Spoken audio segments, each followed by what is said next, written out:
मध्य प्रदेश के मंदसौर शहर में शिवना नदी के तट पर अष्टमुखी भगवान पशुपतिनाथ विराजित हैं। भगवान महादेव की इस प्रतिमा का सौंदर्य अपने आप में अनूठा है। नेपाल के पशुपतिनाथ में 4 मुख की प्रतिमा है, जबकि मंदसौर में प्रतिमा अष्टमुखी है।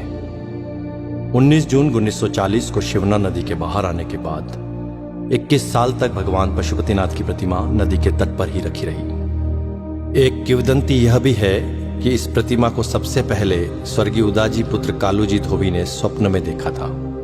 उन्होंने यह बात बाबू शिवदर्शन जी अग्रवाल को बताई।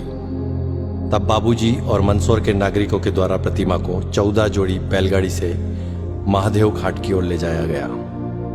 प्रतिमा को नदी के उस कोने से इस कोने पर जब ले जाया जा रहा था, तब एक चमत्कार हुआ। प्रतिमा जैसे नदी से दूर जाना ही नहीं चाह रही थी। जिस जगह आज प्रतिमा स्थापित है, यह वही जगह है जहां से वह हिली ही नहीं। आज उस जगह पर भगवान पशुपतिनाथ का विशालकाय मंदिर स्थापित है। उसके पश्चात 21 वर्षों तक बाबूजी ने प्रतिमा का संरक्षण व सेवा की। बाद में चैतन्य आश्रम के स्वामी प्रत्यक्षानंद महाराज ने 23 नवंबर 1961 को इसकी प्राण प्रतिष्ठा की। 27 नवंबर को मूर्ति का नामकरण पशुपतिनाथ कर दिया गया। उसके बाद भव्य मंदिर का निर्माण शुरू हुआ। प्रतिमा का इतिहास। माना जाता है कि प्रतिमा का निर्माण विक्रम संवत 575 ईस्वी में सम्राट यशोधर्मन की हुणों पर विजय के आसपास का है। संभवतः मूर्ति भंजकों से रक्षा के लिए इसे शिवना नदी में दबा दिया गया था। अनुमान के अनुसार अज्ञात कलाकार ने प्रतिमा के ऊपर के 4 मुख पूरी तरह बना दिए थे, जबकि नीचे के 4 मुख निर्माणाधीन थे। ऐसी है यह प्रतिमा।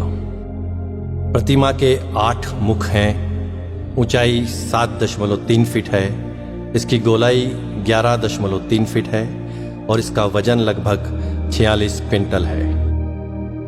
प्रतिमा के 8 मुखों का नामकरण भगवान शिव के अष्ट तत्व के अनुसार है। हर मुख के भाव व जीवन काल भी अलग अलग हैं। शर्व, भव, रुद्र, उग्र, भीम, पशुपति, ईशान और अंत में महादेव। यही अष्टमूर्तियां पृथ्वी, जल, अग्नि, वायु, आकाश, यजमान सूर्य और चंद्रमा को अधिष्ठित किए हुए हैं। भगवान पशुपतिनाथ महादेव का पूर्व मुख। पूर्व मुख जीवन की बाल्यावस्था का प्रतीक है।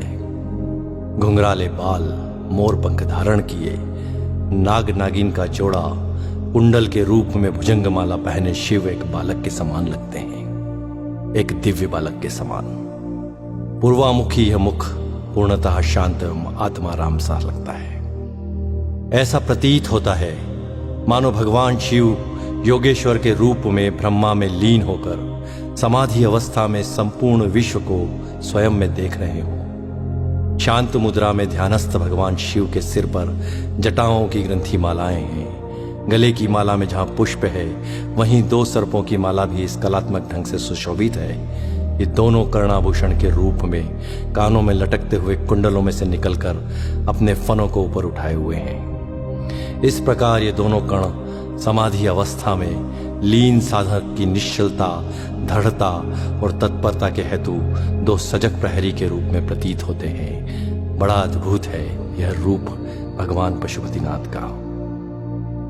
भगवान पशुपतिनाथ का दक्षिण मुख। दक्षिण मुख जीवन की किशोर अवस्था का प्रतीक है। साथ ही यह श्रृंगार रस की मुद्रा में है। दक्षिण मुख सर्वाधिक सुंदर एवं अति रमणीय है। इस मुखमंडल का श्रृंगार जिस कलात्मक श्रेणी से किया गया है, उससे ऐसा प्रतीत होता है कि श्रृंगार रस के समस्त तत्व सजीव एवं साकार हो उठे हों। अनुपम केश कलाकृति से युक्त मुकुट के मध्य में सुहाना नाग शिशु है, जो कलंगी तुर्रा जैसा है, एवं एक और चंद्र रेखा। यह सामंजस्य मुख की अलौकिक सुंदरता में अभिवृद्धि कर रहा है। गले में लघु सर्पद्वय की माला एवं रुद्राक्ष की माला है। कानों में कमनी कुंडल हैं, नेत्रों में रस भरी मादकता है तथा मुख मुद्रा में मंद मंद मुस्कान है। ऐसा लगता है मानो कुमार संभववर अपनी विवाह यात्रा पर चलते समय अपनी श्रृंगार लक्ष्मी की आत्ममोहिनी छवि को स्वयं में वो मुग्ध होकर रसमय हो रहे हैं। ऐसा है भगवान पशुपतिनाथ का दक्षिण मुख। भगवान पशुपतिनाथ का पश्चिम मुख जीवन की प्रौढ़ावस्था को दर्शित करता है। यह मुख महादेव जी का रौद्र रूप भी है। अधरोष्टम नेत्र खुले हैं, मुख वक्र है, पोहें चढ़ी हैं, जटाजूट का अभाव है। सर्पों के साथ केश ग्रंथित हैं। गले में कनेर व आंकड़े के पुष्प की माला है। तप में बाधा डालने वाले कामदेव पर महादेव को इतना क्रोध है कि उनको यहां देख पाना भी कठिन है। तृतीय नेत्र खुला है जिसमें से आंख की लपटें निकल रही हैं। अंगारे के समान धधकते तृतीय नेत्र का तप मुखमंडल पर छाया हुआ है। द्विसर्प के मध्य ओम अंकित है जो भगवान शिव का शिवत्व सूचक है। रौद्र, भयानक एवं वीर, इन तीनों रसों की व्यंजना इस प्रलयकारी रूप से स्पष्ट है। ऐसा है भगवान रुद्र का यह रौद्र रूप। भगवान पशुपतिनाथ का उत्तर मुख जीवन की वृद्धावस्था का प्रतीक है। साथ ही यह हास्य और आनंद की मुद्रा में भी है। कपोल फूल है, जटाजूट प्रसाधन दर्शनीय है। गले में छोटे व बड़े मणियों की माला है। विशाल जटाजूट स्वतः ही श्रृंगार रूप में है। कर्ण कुंडल में सर्प झूल रहे हैं, अटखेलियां कर रहे हैं। मुख का वर्णन भी हास्य के अनुरूप ही है। हास्य मुद्रावश तृतीय नेत्र का आकार संकुचित है जो इस शोभा में वृद्धि कर रहा है। यहां उज्ज्वल धारियों ने शिव गंगा की धारा से श्रृंगारित किया हुआ है। ऐसा है भगवान महादेव का उत्तर मुख। एक और जहां प्रतिमा के चार मुख जीवन की चार अवस्था बाल्या, किशोर, प्रौढ़ और वृद्धावस्था को दर्शाते हैं, वहीं दूसरी ओर जीवन की चार व्यवस्थाएं धर्म, अर्थ, काम, मोक्ष को भी परिलक्षित करती है।